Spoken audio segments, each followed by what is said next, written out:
Hello and welcome back to the Horse Racing Network with me, Izzy Phillips. And I'm joined, as always, by racing journalist and broadcaster Paul Alster. And we're going to be taking a look ahead to the action at Ascot this coming weekend, kicking things off with the long walk hurdle. But before we do, we're going to take a little weather watch because we're currently in the midst of a weather warning and a storm with quite a lot of excess rain around, I think, over most of the UK.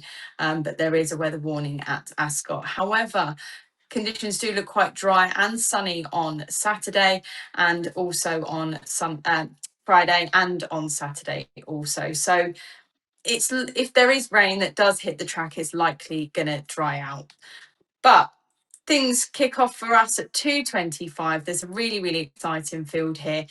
You've got the top of the market being contended by the two JP McManus runners, and that is Honesty Policy and Impostoir.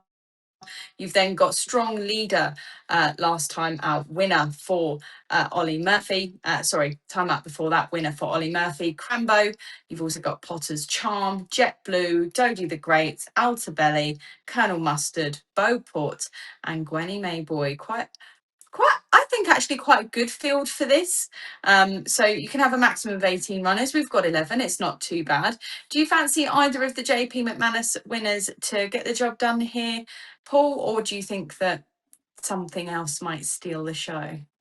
Well, I'm hoping something else might steal the show because I'm quite interested in one of the bigger prize. But certainly JP's got a really strong hand, is he, with those two runners, Honesty Policy for Gordon Elliott, whose horses are absolutely flying. And it's running for the first time in 8 months. So fitness has to be a slight question at this level, but it's a very exciting horse.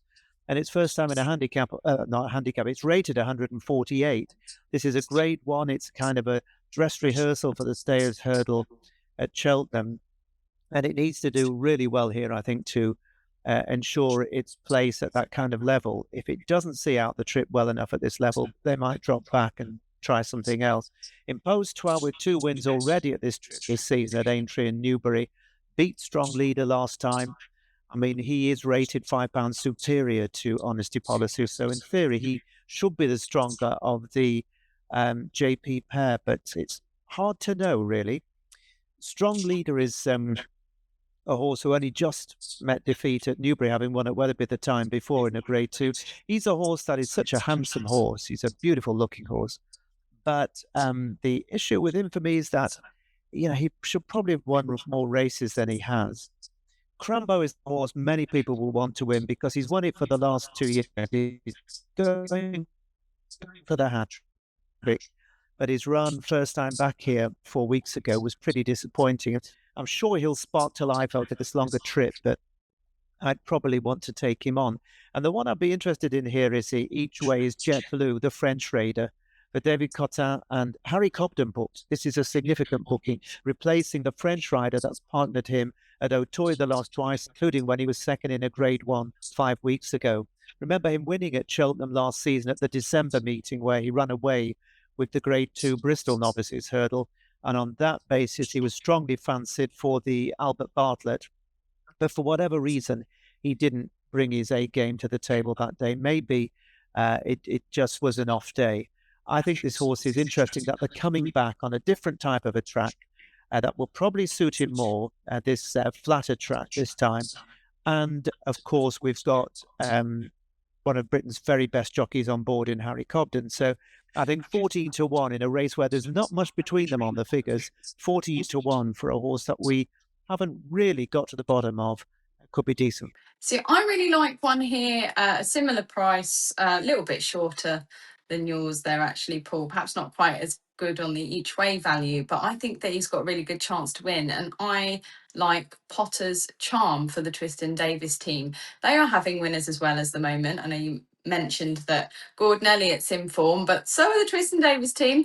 And I just think that Potter's Charm's a horse that hasn't really shown his kind of true potential either. He's always been a horse that they've thought a lot of, and he's never really kind of had that moment in the sun yet where he's perhaps won a bit of a bigger race for them. He hasn't had the best season so far. Obviously, it was disappointing when he fell against strong leader over 3 mile the first time out.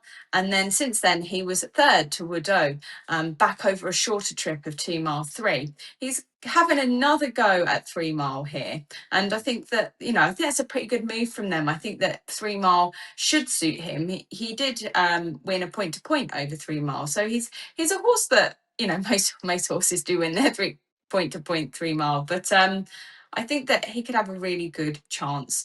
And I'm just hoping that he can come back really and prove us wrong. I don't think you can write a horse off just because he fell once. So fingers crossed that Yeah, the Tristan Davis team. if he stays, then you would have to give him a big chance because he's a horse with a lot of ability. But I think that's the big question mark, and your betting is basically based around whether or not he's gonna stay. It was strange that they dropped him back to 2 miles 3 last time out, but maybe they now are certain that a longer trip is needed. We'll see. Yeah, it seems like they want to take another chance on it, and I think that's what I'm most interested in. And I think at that he's quite a nice price. He's actually been backed in a little bit, to be honest with you, because he opened at around 12. So the fact that there's been that little bit of money for him is quite encouraging, in my opinion. So we've got Jet Blue with an each way fancy for you, Paul, and Potter's Yeah. Charm for me. And the next race we're going to take a look at is the Howden Silver Cup, which is a chase. So we've moved from hurdles to the chase course here. The chase course is actually currently being described as soft. Obviously, with this heavy rain, that's not likely to help. But as I mentioned, it does look quite dry across Friday and Saturday, so should dry out just a little bit. In this, we've got another quite exciting field. We've got 12 runners out of a maximum field of 18. So we've got here Blow Your Wad, Pick Rock, Johnny Who, Victorino, who's a bit of an Ascot specialist these days, Deep Cave, Henry's Friend, another winner at Ascot, Transmission, Highland, three under through five, Leave of Absence, Gar Law, and the old boy, 12 years old, 2 for Gold. There's a couple I quite like the look of here, Paul, but I'll come to you first. Who takes your eye? Well, it's just a cracking handicap chase, £100,000, and lots of horses will have been laid out for this to try and get a win for the owners and for the stable before Christmas. Really ending the this pre-Christmas period on a high, and quite a few of them you give a chance to. Victorino obviously has got this 4 from 5 course record and has won the race before, and his lines tie in, very closely with a number of other horses. But I was a bit disappointed with him in the Coral Gold Cup at Newbury. Blow Your Wad and Pick Rock are 2 horses that I think are likely to go really well, along with Johnny who ran very well at Aintree over the larger fences last time, and he'll appreciate the longer trip. Now, I've noted that there's been very good money Thursday afternoon for Transmission, but I think that was probably based on the fact that they were expecting fairly dry ground, and there's been quite a bit of rain, it seems. So that would maybe be a problem. But without going through too many here, I think 3 under through 5 has got a proper chance here for Paul Nicholls. And again, Harry Cobden, who I'm backing to have a good afternoon on Saturday at Ascot. This horse was third in the race last year. He was then beaten just a nose or something like that by Victorino last time they met. And he shaped, I thought, well enough when he ran fourth in the Badger Beard chase at Wincanton. And he's a horse that also has a good record at Ascot, a course that suits him well. Plus, he can handle a little bit of cutting the ground if that rain does reach the track. So for me, at 16 to 1 in the place, for 4 places, 3 under through 5, I think, could be a value bet in that really competitive handicap chase. I know you mentioned as well Victorino. He only beat 3 under through 5 at Ascot before by a nose, so that can be quite hotly contested there between the two of them.